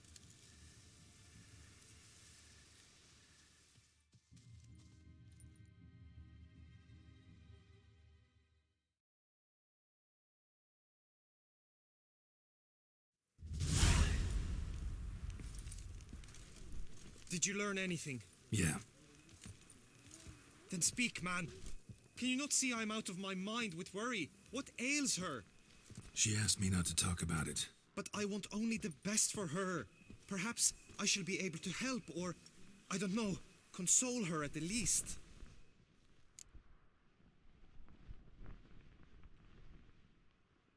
We were both right, actually. It is a curse. One that's transforming Vivian into a bird. Her condition's getting worse. Gods! A curse that is a worse affliction than disease. What now? Can you help her? That'll depend on her. I'll try if she asks me.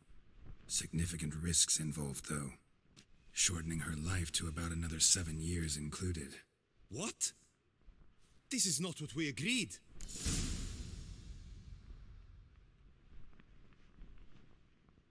Tough case. Curse's hold on her grows stronger every day. And I'm a witcher, not a miracle worker. Heard of one other method that could work. Curse could be lifted via her reflection, say in a pool of water. Thing is, we'd need someone who'd willingly assume the burden of the curse. Take it on in her stead. You mean, become a bird themselves? Theoretically. See, curse grows weaker once it's transferred. Might end up as just an appetite for seeds and worms. All outcomes are on the table, though. Death included. I am prepared to sacrifice. Give my life for her. Just as King Fridank's knight did for the beautiful Queen Sero. Knew that already. But are you prepared to swallow bugs for the rest of your life? Yes. Which method do you believe to be best for Vivian? Don't know yet. But you have some notion, have you not? Do not tell me you seriously consider drastically shortening her life when I stand prepared to shoulder the burden.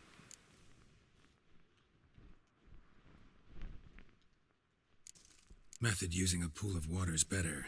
Poses no threat to Vivian. Naturally. You must know you can count on me. I shall bear it all.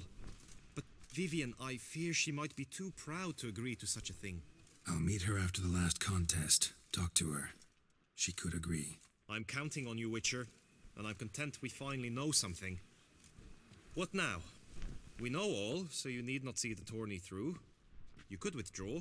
True, I shall get an earful from the Herald should you fail to show for the last contest, but it's nothing I can't handle. So, what will it be? I don't back out of anything. I'll take part in the last skirmish. Besides, Vivian will be busy till the tourney's end. Indeed. In that case, you must meet the other knights of your team. They await near the arena's entrance, by the training ground. Got it. Thanks.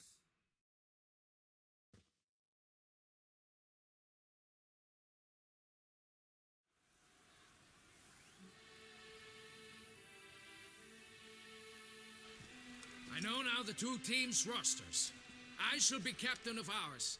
That means you shall do as I say for the duration of the fight. Is this clear? Palmer and Alonfo will lead the opposing team. With this skirmish, we commemorate the Battle of Fox Hollow of 1218, when a hands of southern outlaws led by Halar the Brown attacked Tucson only to be driven off by brave knights, thus setting a precedent. Since that day, knights errant have guarded the duchy's borders. Palmerin drew the short straw, so his team shall play the barbarian Haller's men. Any questions? None. I doubt you'll do us any good. You know nothing of knightly combat as a witcher. Try at least to stay out of our way. It is time, gentlemen. Take your weapons and proceed to the arena.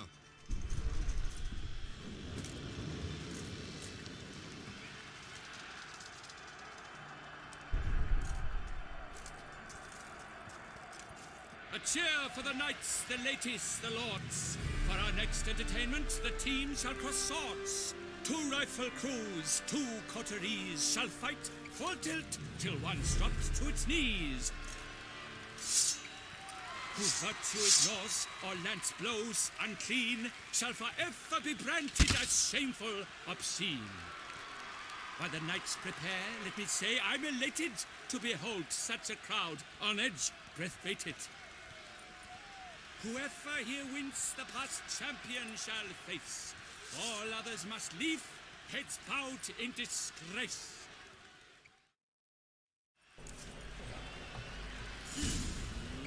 Let us begin! Count Resaracus!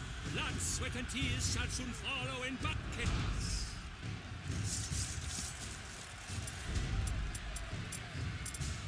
What now, you piece of filth? I shall never retreat! One step! The lust to do evil! Beat it out of you!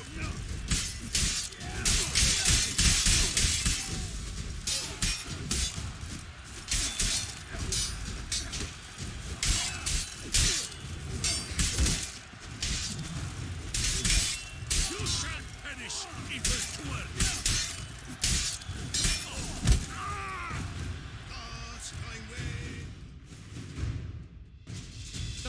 Never seen a fight quite so glorious. For showing such verve, each knight was victorious. Yet in tourneys as in life, but one champion may reign. Today he is the one, praised be his name. He felt a whole host, slew the most. To Geralt of Rivia, who the strength of lions boasts, he sailed through all trials, each test he passed with ease. But now awaits the last. Will it bring him to his knees? For Gregoire de Gorgon, who on this ground's last won, shall spar him for the title, and the day is done. To the tired Tremenda, we salute your endeavors. Return to your wives, your loves, your whomevers.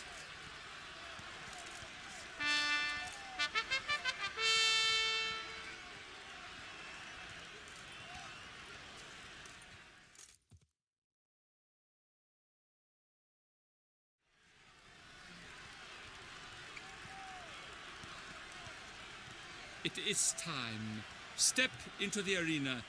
Should you suffer grievous harm during combat, have you any last wishes, any missives you wish passed to your loved ones? Thanks, I'm fine. The Witcher of Rivia, Geralt his name, though aged be his visage, do not disdain. His locks true are white, but he was born to fight. Now entering the grounds, a titan of infamy, Gregoire de Gorgon, victor of Lastis Tourney.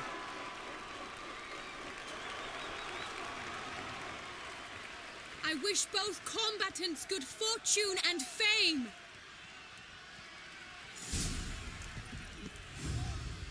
Pacing the grounds, the titans will stay, ferocious and spry and wolves hunting head.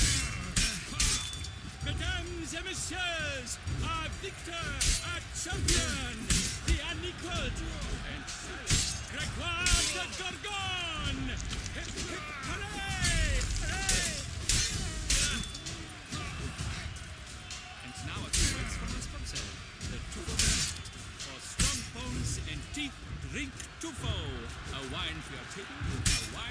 soul. Yeah.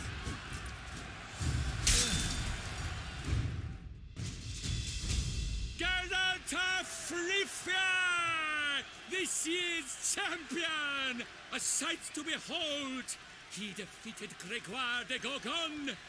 Hail, Geralt! Herald!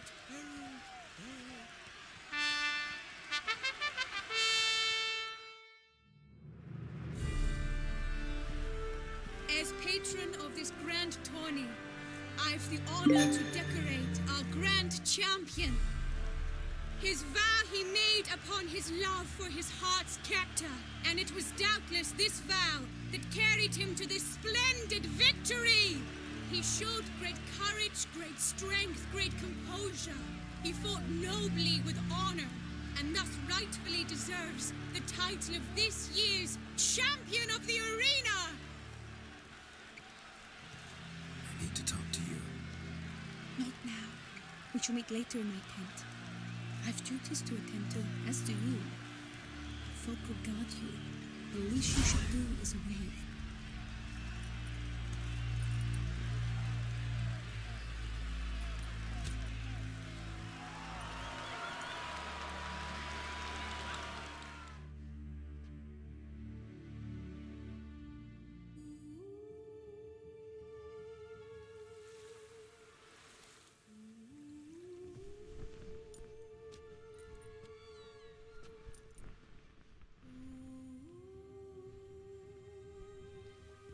Greetings, my lady.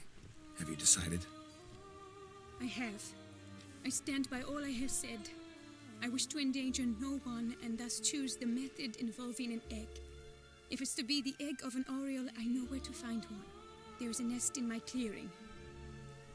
Might you explain the nature of the ritual? Its exact course? Sure. Want to tell you something, though. Think we should try the alternate method first. I was clear. It is out of the question. Let me finish. Second method's less than reliable. To put it simply, might work, might not. But it will. I shall save you, O lovely Vivian. Why are you here, sir? This is a private conversation.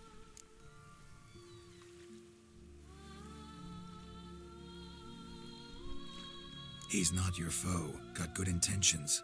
You guessed right. He hired me. But only because he wanted to help you. Be not angry, my lady. You no longer bear this burden alone. I know all. You told him? I know a curse afflicts you. A curse which grows more severe by the day. I understand how you feel. My aunt, Countess de Lawnful, once contracted a strange illness which ate away at her from the inside. She grew weaker by the day, the light fading from her eyes. I remember her saying the worst was not the pain, but losing mastery of her own body. She was so helpless. I fear you feel the same. The Witcher knows a way to lift the curse from you and let it rest on me. I wish to do this, to take it from you, Vivian. Why? Because I love you. I might have died in the arena. I sought to slay a Shaelmar for you, but now I see the fool I was. Now I see how I risked my life for no purpose. Yet, with this, I can truly do something for you. I do not wish to inflict this horror on anyone. You saw how it looks, Witcher. I turn to you as one elder and hopefully one wiser as well. Do you think this a good idea? Worth a try, as I see it. Original curse fell on an unborn child. Doubt it'll take hold as strongly when transferred to a full-grown man. You've now heard the expert opinion. Let us do this together, Vivian. Very well. I was prepared to die. Thus I am also prepared to attempt something mad. Now we must go to my pool in the woods, yes? Everything's agreed, so no point wasting any more time. Let's go.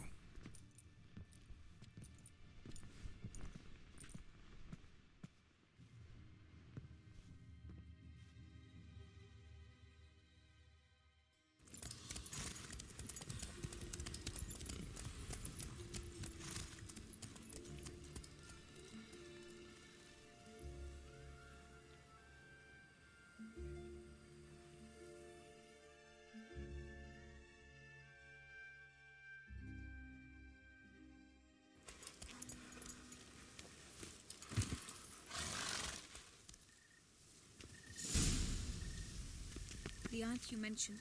What became of her? She passed on.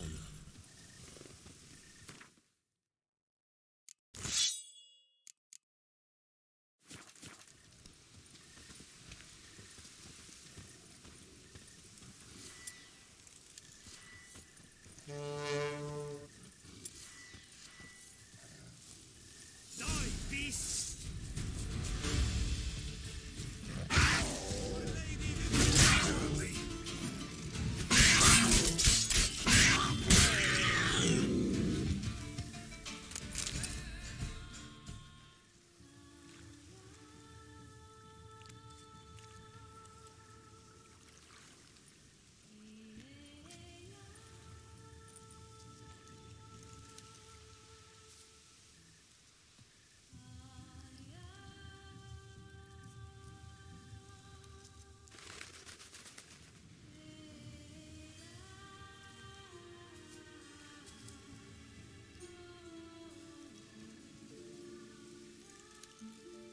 So, this is my true form. It is not too late. You may still change your mind. It will bring no shame. My mind is made up. My resolve is firm. If you can handle it, so will I. You are beautiful to me, even as you stand now.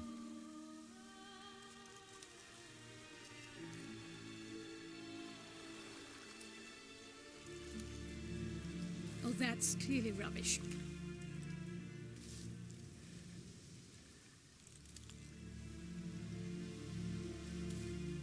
Shut your eyes, both of you, and don't move.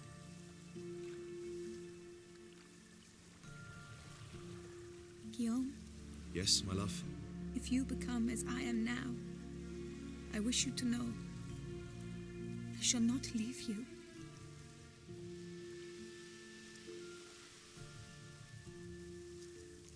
Picture yourselves reflected in a pool of water. Focus on that.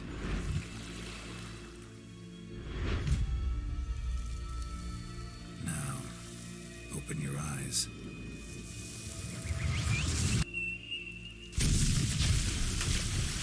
Damn, think it might have worked.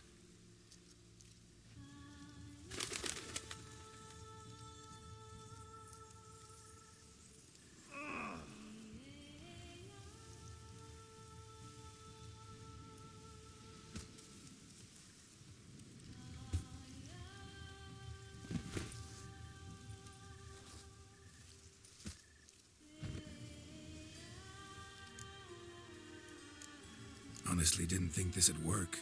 Doubted anything would happen. Read about this ritual in grimoires. Descriptions all seemed dramatic, embellished.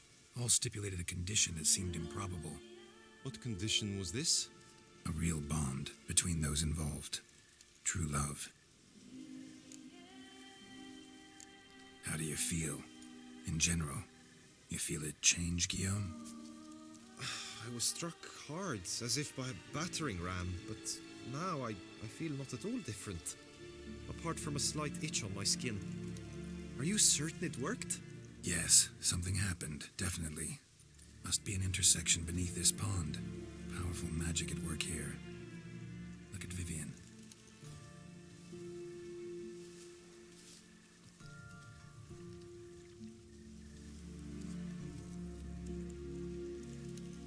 What now?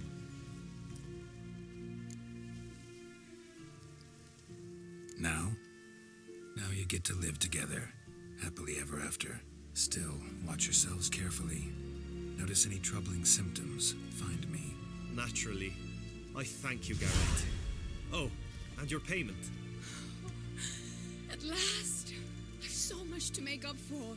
Balls to attend, distant lands to see. Free at last, as a bird. Ha! I find you droll. I had not noticed before. But you will not fly away without me. That remains to be seen, I think. But I too must thank you, Witcher. Don't mention it.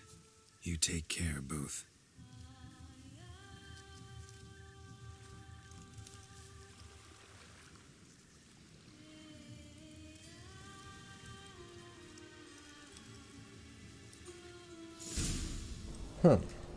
what is about this clearing?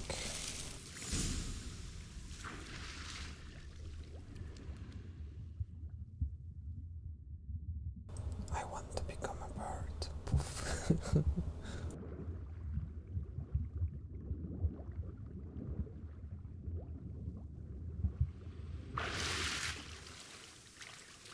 Alright.